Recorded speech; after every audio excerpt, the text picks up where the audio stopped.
I think that the meeting itself was it was pretty tense.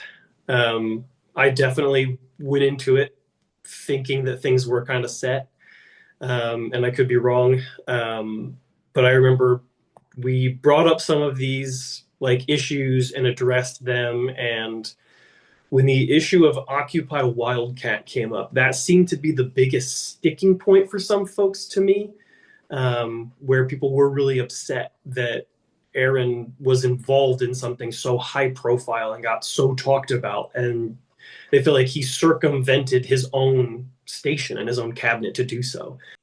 That meeting took place 48 hours after the emergency cabinet meeting.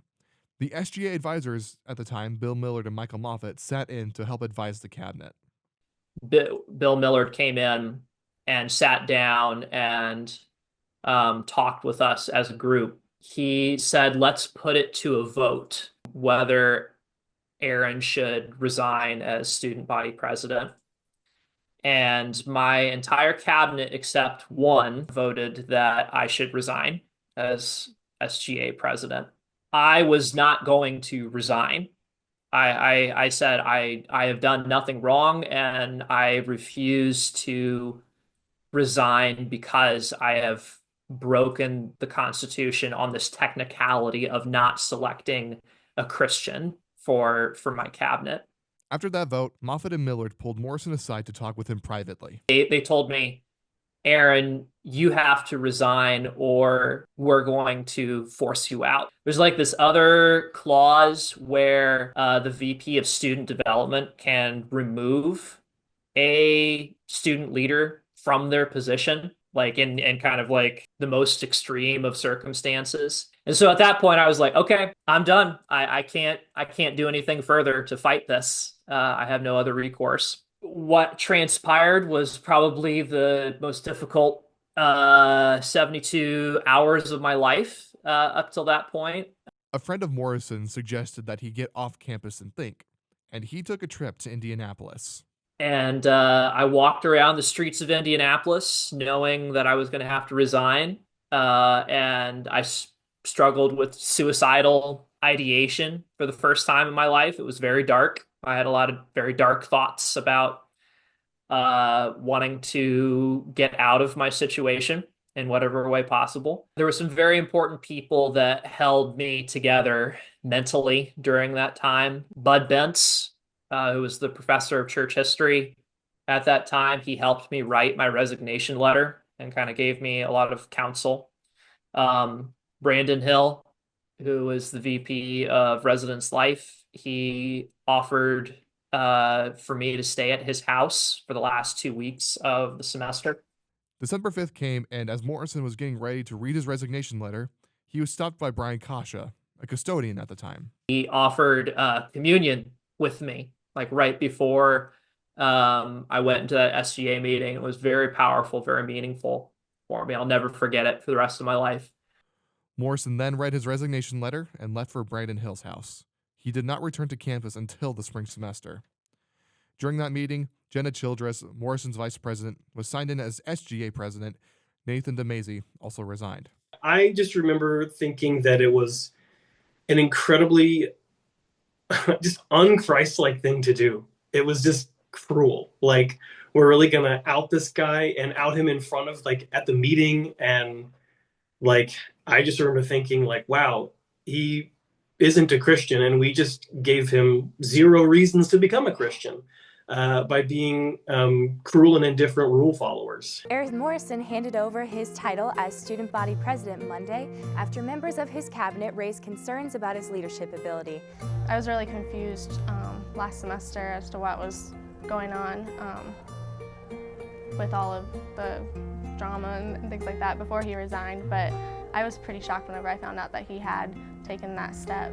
It was certainly a very tense time, to say the least. Probably the tensest time in my life, and I think it was a flaw in my leadership style. After that meeting, SGA had a bit of an adjustment period, going from how Morrison ran things to how Childress did. We didn't really change much. I think what really happened was There was a bit more of a strict adhesion to certain rules, like having quorum before meetings and taking quorum, recording it. There was just a bit more of a by the book approach. So after Aaron Morrison, things were very quiet. We hosted our events, we held our meetings, and that was kind of it. It was very, very quiet that next semester. It's obviously a whole new experience being put as president at this point in the semester, but I'm excited and confident for what's coming. The change that Aaron had fought so hard for did not head in his direction. This semester, 4 bills have been passed. Even the Constitution has been amended. Under Aaron's presidency, no bills were passed, and the Constitution was not considered relevant to his new avenue of student liberty. While Morrison resigned and didn't return to campus until the spring semester, his influence on SGA lasted years afterwards.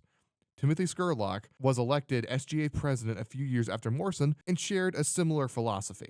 I sort of took it upon myself to foster the same attitude towards administrators, towards faculty, where rather than treating them as my parents, I treated them as my equal, and I approached faculty meetings and interactions with administrators as though I was their equal.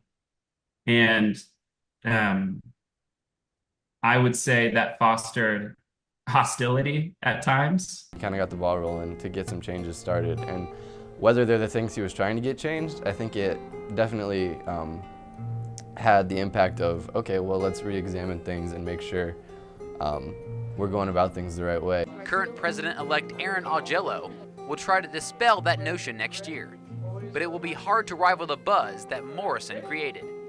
As Aaron moves on, his love for this place reveals his good intentions. Morrison said he was passionate about returning to a more radical idea of what student government should be about, and that is giving students power to impact decisions that most impact them. Morrison's passion for the university is clear, but his attitude for change now instilled in the students is even more evident.